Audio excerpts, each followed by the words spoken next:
guys, how's it going? Welcome back, of course, to the Time Bomb channel. Hope all is good in your part of the world.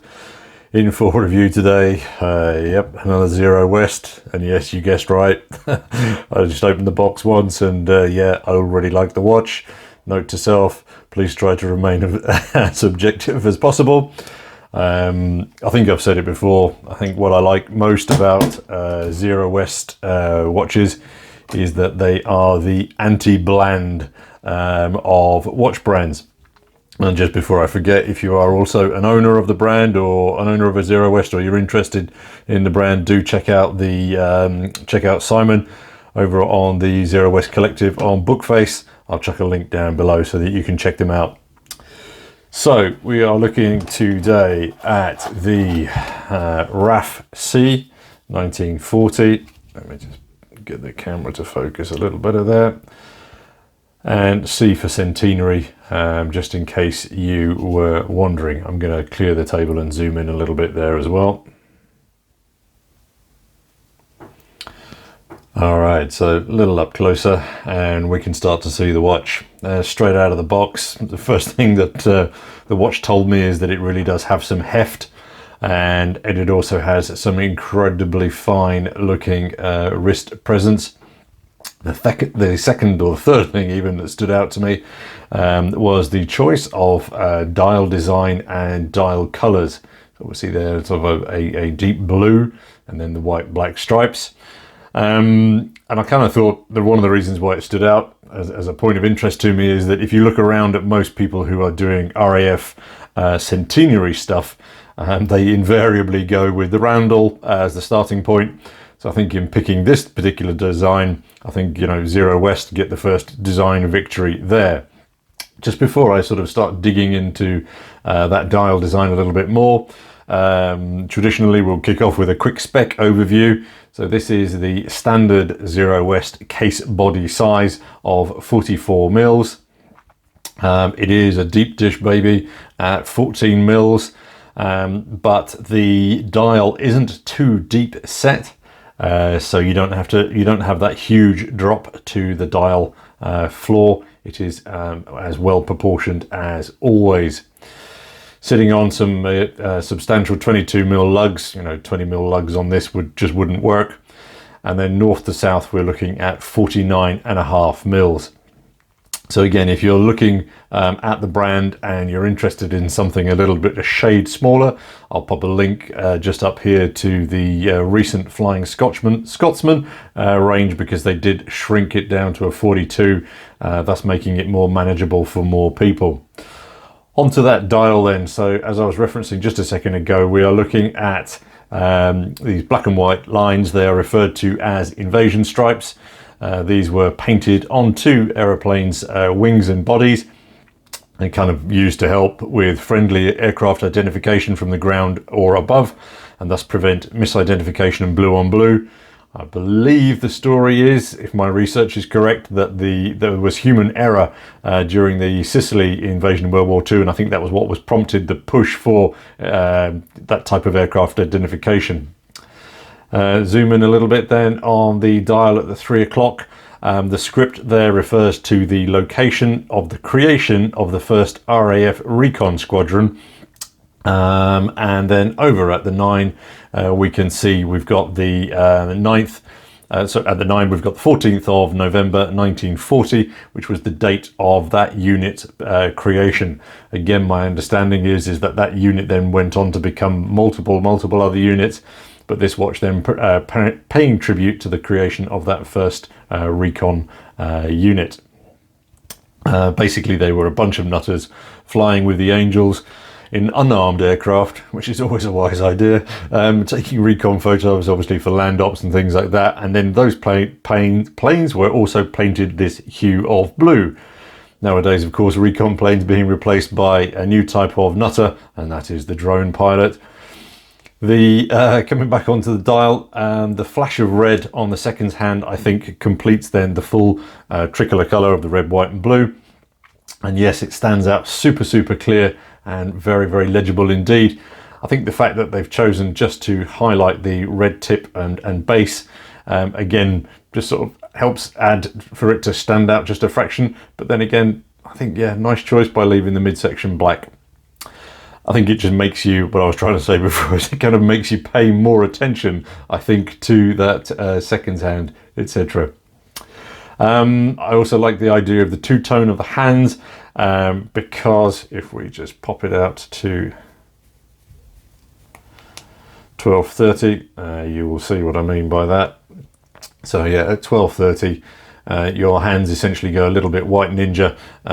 So yeah, the black slices there, I think in the middle, just help to remind you where the hands are, should you get lost.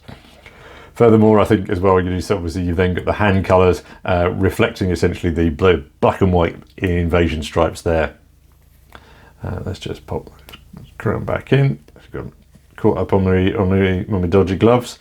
Yeah, somebody's going to say something. Yes, the reason why I've got the fingers chopped off is to operate the touch screen on the camera. Moving on nicely. The other thing I wanted to flag up on the date, on the dial was the minute track. Very, very nicely overshadowed by that inward sloping rehort with a little number scale in there. And then of course down at the 6, if the reflection will disappear, and yeah, I've left the minute hand over it. We have the, yeah, it's going to get slightly annoying with that glove. 1 second, do it on the other side of the camera, it might be easier. There we go. Colour match date wheel down at the 6.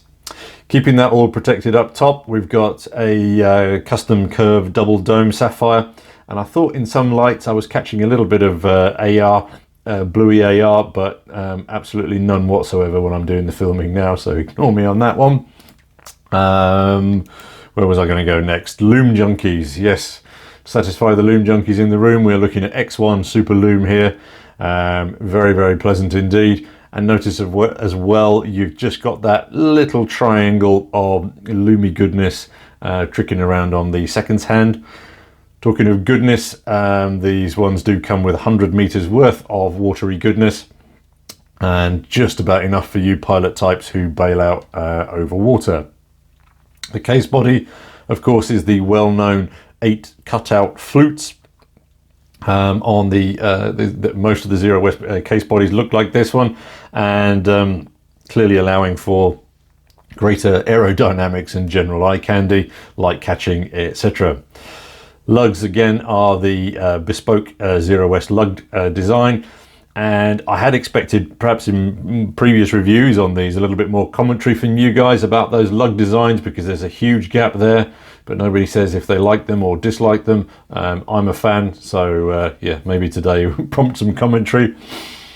The crown over obviously here featuring that red button which reflects the trigger on the joystick of the aircraft.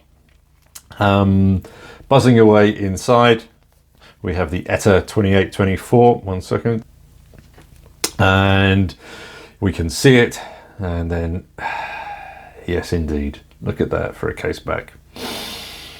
Classy. I mean, hot dang, if that brushing around that outer ring isn't just the best, most brilliant brushing we've seen on the channel in a very long time, I really don't know what is. It just sits so nice and elegant, matte and brushed out. We are a huge fan of that. Obviously then our brand at the branded number at the bottom, and then our limited edition up at the top there. And then of course in the steel there, if the reflection of the light, I'll throw up some close-ups here because that light is getting a little annoying. Of course the most famous of planes, the Spitfire there, showing in that engraved outline. Very pleasant indeed. Obviously on these they come with the bespoke Zero West strappage, and I think you could easily throw this one on some vintage mushroom leather, and I think it's going to match very nicely with that blue of the dial and the silver of the case body, and provide that very fitting match to your Top Gun flight jacket. Weren't they all the rage back in the day? I'm not seeing somebody wearing one for a very long time indeed.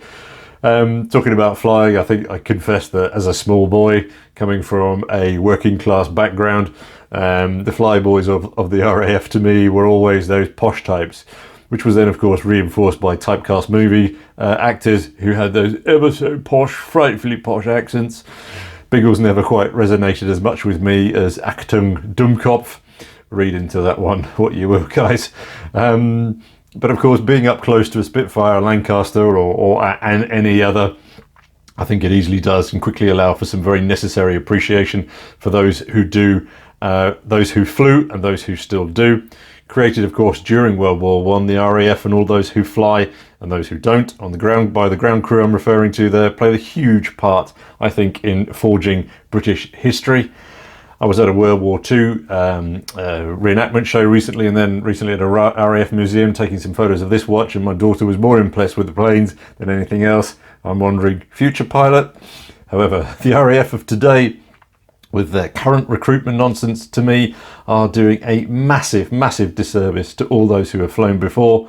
And whilst I'm certainly not suggesting we get back to the days of chocks away, Ginger, I do hope some sanity can be restored and we can doff our caps, as this wristwatch does to all the pilots and crew.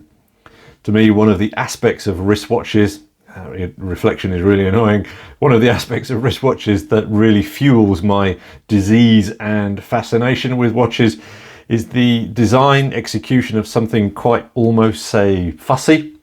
And then to do it well, I think it needs a little bit of old-fashioned craftsmanship and vision to create something that when it sits on wrist, yes, it just screams, look at me with, yes, yeah. It just screams, look at me, and I think in that case, this one wins, without a shadow of a doubt. All right, guys, so that's my skewed opinion of the watch and the brand, as always. Over to you guys. What do you reckon? Please drop your thoughts and comments down below. Really look forward to hearing them. That's a wrap for today. Thank you, guys. Really appreciate your time and view, and catch you all in the next watch vid. Cheers.